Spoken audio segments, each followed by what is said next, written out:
Hello my dear students, welcome to my YouTube channel love in equation.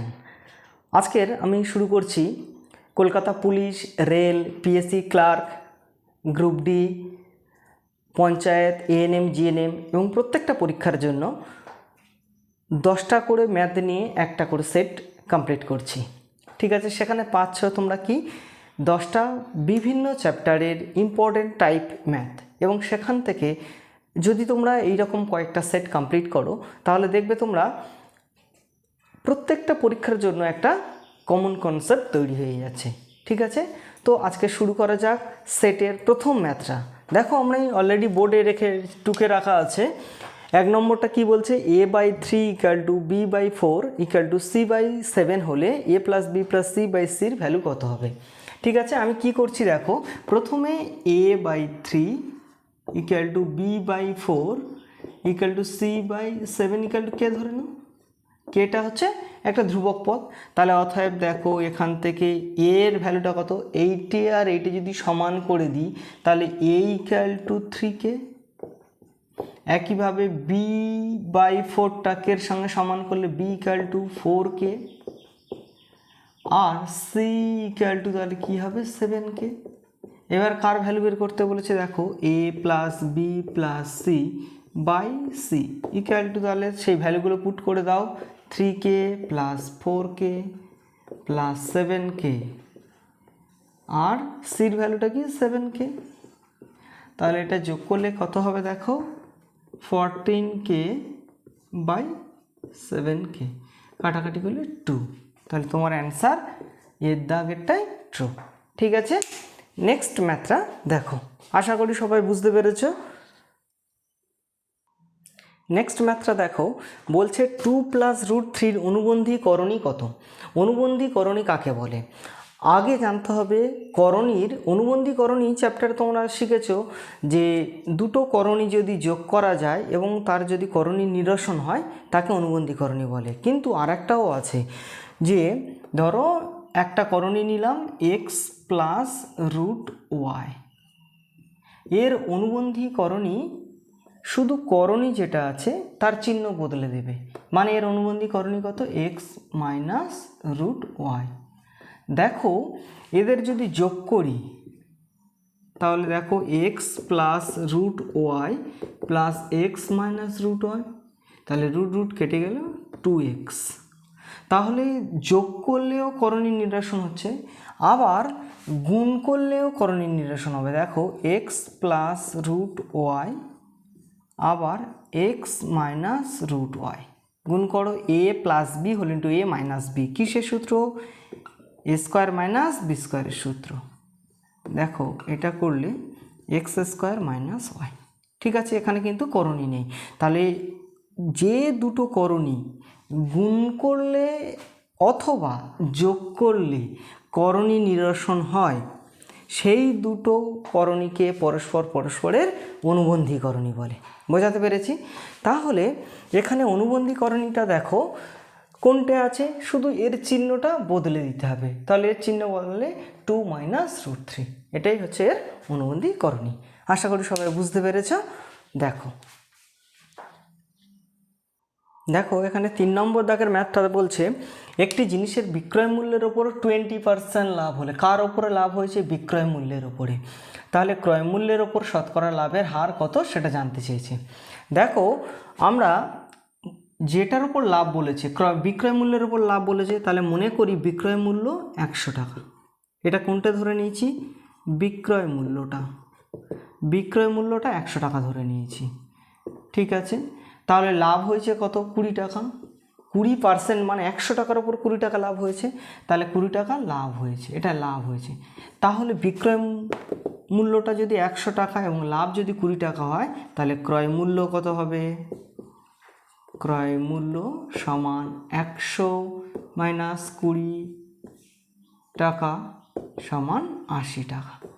ঠিক আছে, তাহলে ক্রয় মূল্যের ওপর লাভ কত, ভালো করে দেখো। তাহলে ক্রয় মূল্যের ওপর ক্রয় মূল্য কত টাকা, 80 টাকা, তার উপর লাভ হয়েছে 20 টাকা, তাহলে 100 টাকার উপরে কত লাভ হয়েছে, এটা দিয়ে পার্সেন্টেজ দেখো। 20 দিয়ে 4 × 20 80 আর 4 দিয়ে 125, তাহলে তোমার লাভ হয়েছে ক্রয় মূল্যের ওপরে 25%। দেখো এর দাগের অ্যান্সারটা ট্রু।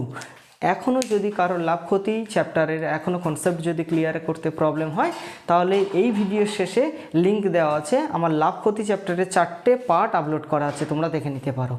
ঠিক আছে, নেক্সট ম্যাথটা দেখো। দেখো 4 নম্বর ম্যাথটা কি বলছে যে পূর্ণবর্গ নয় এমন সংখ্যাটি কত। তাহলে দেখো প্রত্যেকটা ডিজিট কত বড় বড় দিয়েছে, যে এটা যদি আমি 4টের বর্গমূল পূর্ণবর্গ সংখ্যা আগে দেখো কি পূর্ণবর্গ মানে যাদের আমি স্কোয়ার আকারে লিখতে পারি তাদেরকে পূর্ণবর্গ সংখ্যা বলা হয়। এবারে তুমি স্কোয়ার এগুলোকে যদি বর্গমূল করতে চাও পরীক্ষায় প্রচুর টাইম চলে যাবে, তাহলে একটা খুব শর্ট টেকনিক শেখাচ্ছি। দেখো 1 শেষে আছে মানে 1 স্কোয়ার 1, 6 আছে মানে 6 6 36, ঠিক আছে, 5 5 5 25, কিন্তু কারোর স্কোয়ার করলে 3 আসবে না, কখনো কারো স্কোয়ার করো 3 আসবে না। আবারও বলছি দেখো 1-এর স্কোয়ার করলে 1 আসবে, 6 6 36, 6 স্কোয়ার করলে আসবে, আর 4 4 4 16 তারও হবে। 5 আছে মানে 5 5 25, শেষে 5 আসছে। তাহলে দেখো 3 কোনো একটা সংখ্যার স্কোয়ার করলে তার শেষে 5 আসবে না, সবার স্কোয়ার করে দেখো 3 কখনো আসবে না। তাহলে অবভিয়াসলি তোমার এটা পূর্ণবর্গ সংখ্যা নয়। বোঝা গেছে? এই রকমভাবে তোমরা পরীক্ষার হলে কোনটি পূর্ণবর্গ নয় খুব সহজে নির্ণয় করতে পারবে। ঠিক আছে, নেক্সট ম্যাথটা দেখো। দেখো 5 নম্বর ম্যাথটা কি বলছে, একটি কাজ 12 জন মিলে 4 দিনে শেষ করে। তাহলে আগে দেখো জন যদি বাড়ে দিন কমবে, তাহলে কি সম্পর্ক? ব্যস্ত সম্পর্ক। তাহলে ওই কাজটি 3 দিনে শেষ করতে কতজন লাগবে? যদি আগে দেখে নেবে এটা ব্যস্ত সম্পর্ক হয়, তাহলে কি করবে? এক লাইনে ম্যাথ শেষ। দেখো 12 গুণিতক 4, আর তাহলে সেটা 3 দিনে শেষ করতে কতজন? 3 দিয়ে ভাগ করে দেবে, তাহলে 3 4 12, তাহলে 16 জন লোক লাগবে। এই রকম ম্যাথ আমি আগেও অনেকগুলো ভিডিওতে বলেছি যে তোমরা শুধু দেখবে ব্যস্ত সম্পর্ক, তাহলে ওপরের দুটো গুণ করে দেবে, নিচে যেটা আছে সেটা দিয়ে ভাগ করবে, তাহলে দেখবে 1 সেকেন্ডের মধ্যে অ্যান্সার চলে আসবে। ঠিক আছে, দেখো নেক্সট ম্যাথটা দেখো।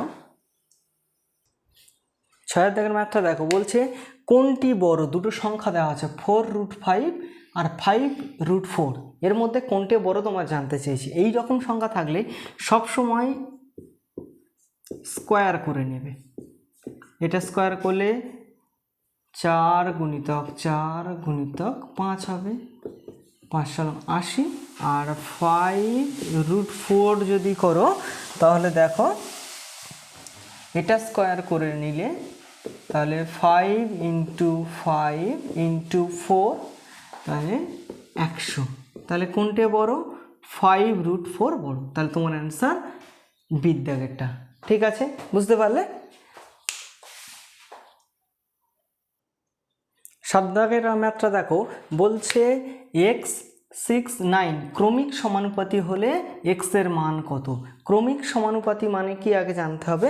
ধরো ক্রমিক a b c 3টে ক্রমিক সমানুপাতিতে আছে, মানে মাঝখানেরটা স্কোয়ার ধারের দুটো গুণফলের সঙ্গে সমান হবে, অর্থাৎ b² = ac। এটা কি করে আসে দেখো, মানে a বাই ক্রমিক সমানুপাতি পরপর লিখে যাবে, a/b b/c, তাহলে ওর কী হলো, কোনাকুনি গুণ করে দাও, b² = ac। ঠিক আছে, এটা মনে রাখলেই হবে। দেখো আমাদের এখানে আছে, তাহলে ক্রমিক সমানুপাতি কে কে আছে? x 6 9, x 6 9, তাহলে ধারের মাঝখানেরটা স্কোয়ার ধারে দুটো গুণফলের সঙ্গে সমান, অর্থাৎ 9x = 6 স্কোয়ার। ঠিক আছে, তাহলে 9x = এটা 6 × 6 লিখে দাও, x = ভাগ করে দাও 9। তাহলে দেখো 3 3 × 9, 3 × 2 = 6, আবার 3 × 2 = 6, x = 4। দেখো বোঝাতে পেরেছি। বা কেউ এই ক্যালকুলেশনটা আরও সহজে করতে পারো, একেবারে এখান থেকে এইরকম ক্যালকুলেশন করে এটা, বা x = 36/9, 4 লং 36, তাহলে এই 4 দেখবে অ্যান্সারটা ট্রু। ঠিক আছে, বুঝতে পারলে? আগে আমাদের এই সব ধরনের ম্যাথ করতে গেলে কি জানতে হবে যে ক্রমিক সমানুপাতিটা কি, সেটা আমি অলরেডি বলে দিয়েছি। দেখো নেক্সট ম্যাথটা দেখো, 8 দাগের ম্যাথটা কি বলছে, a/b = 4:3 হলে a + b = a - b এর ভ্যালু কত। এই রকম ধরনের ম্যাথ পড়লে তোমরা একবারে করে দিতে পারো যে a/b অনুপাত মানে ভাগ 4/3, বা এটা একান্তর প্রক্রিয়াতে a/4 চলে আসে b/3। ঠিক আছে, এটা সমান কে লেখা যায়। ঠিক আছে, তাহলে অর্থাৎ a = 4k R b = 3k।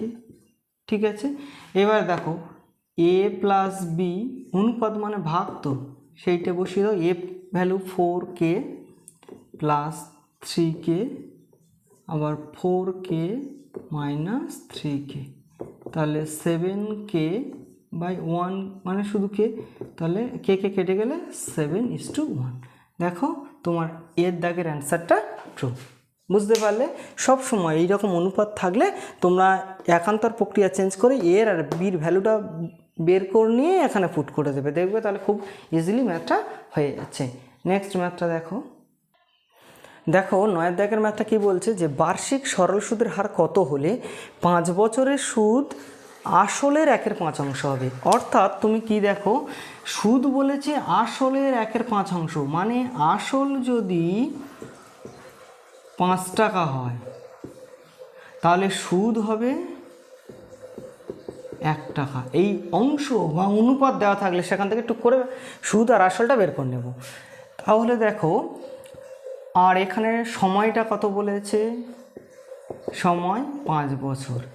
ঠিক আছে, আমাদের সূত্রটা কি ছিল, I = P/T/100।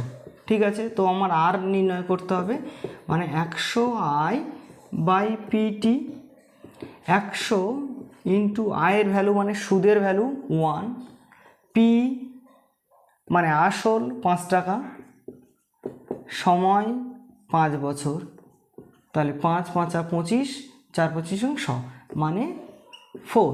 দেখো তাহলে সুদের হার কত, 4%। তোমাদের এই টেকনিকটা শিখতে হলে আরও যদি কমপ্লিটলি বুঝতে চাও তাহলে তোমরা আমার এই ভিডিও শেষে লিঙ্ক দেওয়া থাকবে, সেখানে আমার সরল সুদ কষার 2টো পার্ট আপলোড করা আছে, তোমরা দেখে নিতে পারো। তাহলে তোমাদের সরল সুদ কষার পুরো কমপ্লিট কনসেপ্ট চলে আসবে। ঠিক আছে, নেক্সট ম্যাথটা দেখো, দেখো একদম আমার পার্টের লাস্ট ম্যাথটা, অর্থাৎ 10 নম্বরের ম্যাথটা। আমি বলেছিলাম যে আমার প্রত্যেকটা পার্টে 10টা করে ম্যাথ থাকবে এবং সেখানে 10 ধরনের ম্যাথ থাকবে। প্রত্যেকটা পরীক্ষার জন্য ভীষণ ইম্পর্ট্যান্ট। কী কী পরীক্ষার জন্য করছি আমি, bank, rail, Kolkata police, PSC, group D, clerk এবং পঞ্চায়েত সহায়ক, জিএনএম, এএনএম, প্রত্যেকটা পরীক্ষার জন্য এই 10টা করে টাইপ ভীষণ ইম্পর্ট্যান্ট। তোমরা যদি ভালো লেগে থাকে অবভিয়াসলি সাবস্ক্রাইব করবে এবং লাইক, শেয়ার, কমেন্ট করতে ভুলো না, এবং তোমাদের বন্ধুদেরকেও শেয়ার করে দেখাতে থাকো যে খুব সহজে কনসেপ্ট ম্যাথে, যাদের মানে ম্যাথের খুব দুর্বলতা আছে তাদের কিন্তু খুব সহজেই ম্যাথের কনসেপ্ট ক্লিয়ার হয়ে যাবে। এবং আমি প্রত্যেকটা ম্যাথ এমনভাবে বোঝাচ্ছি বড় কীভাবে করা যায় এবং তার শর্ট যে নিয়মগুলো সেটা খুব সুন্দরভাবে বুঝিয়ে দিচ্ছি। এবং এখানে সরল সুদ কষা, চক্রবৃদ্ধি সুদ কষা এবং তোমার লাভ ক্ষতি চ্যাপ্টারে যাদের কনসেপ্টের ভীষণ অভাব আছে বা পারছো না, তারা আমার এই লিঙ্কে মানে ভিডিওর শেষে লিঙ্ক দেওয়া থাকবে, তোমরা এই 3টে চ্যাপ্টার ভালো করে দেখে নিতে পারো। কারণ প্রত্যেকটা পরীক্ষা থেকে এই 3টে চ্যাপ্টার থেকে একটা করে ম্যাথ অবভিয়াসলি কমন পাবে। আর যে ধরনের অঙ্কগুলো আসছে আমি সেগুলো এখানে কিন্তু খুব সুন্দর করে বুঝিয়ে দেওয়ার চেষ্টা করছি। তোমরা একটু দেখো ভালো করে, আশা করি তোমাদের ভালো লাগবে। তো দেখো লাস্ট ম্যাথটা কি বলছে যে দুটো সংখ্যার অনুপাত 4:5 হলে তাদের লসাগু 220 বলেছে, হলে সংখ্যা দুটির সমষ্টি কত। সব সময় জানবে এই রকম যদি অনুপাত দেওয়া থাকে সেই অনুপাতটাকে লসাগু দিয়ে ভাগ করে দাও, 4 × 5, তাহলে 5 × 4 = 20। দেখো 20 দিয়ে কাটাকাটি করলে তোমার 5 × 20 11 চলে আসছে। তো ঠিক আছে, একেবারে কাটাকাটি করেছি, মানে 5 আর 4 গুণ করলে 20, 20 দিয়ে এটাকে কাটাকাটি করেছি, তাহলে এটা 5 5 10 11 হয়ে গেল। এবার তাহলে এটা তুমি এদের কি পেলে, গসাগু পেলে। সব সময় মনে রাখবে যে যদি লসাগু দেওয়া থাকে এবং অনুপাত দেওয়া থাকে, অনুপাতের গুণফলকে লসাগু দিয়ে ভাগ করলে যেটা হবে সেটা ওদের গসাগু। এবারে গসাগু দিয়ে এই অনুপাত দুটোকে গুণ করলে তাহলে প্রথম সংখ্যাটা 44 আর পরেরটা 5 দিয়ে 11 গুণ করলে 55। তাহলে দুটো সংখ্যার সমষ্টি মানে যোগ করো। যদি তোমার দুটো সংখ্যা চায় তাহলে দুটো সংখ্যাও বেরিয়ে গেছে, আর সমষ্টি চাইলে তাদের যোগফল মানে 9। ঠিক আছে, তোমার অ্যান্সার এখানে বিটটা কারেক্ট অ্যান্সার। ঠিক আছে, আশা করি 10টা ম্যাথ তোমরা খুব ভালোভাবে বুঝতে পেরেছো। সবাই ভালো থাকবে, সুস্থ থাকবে। ওকে, বাই।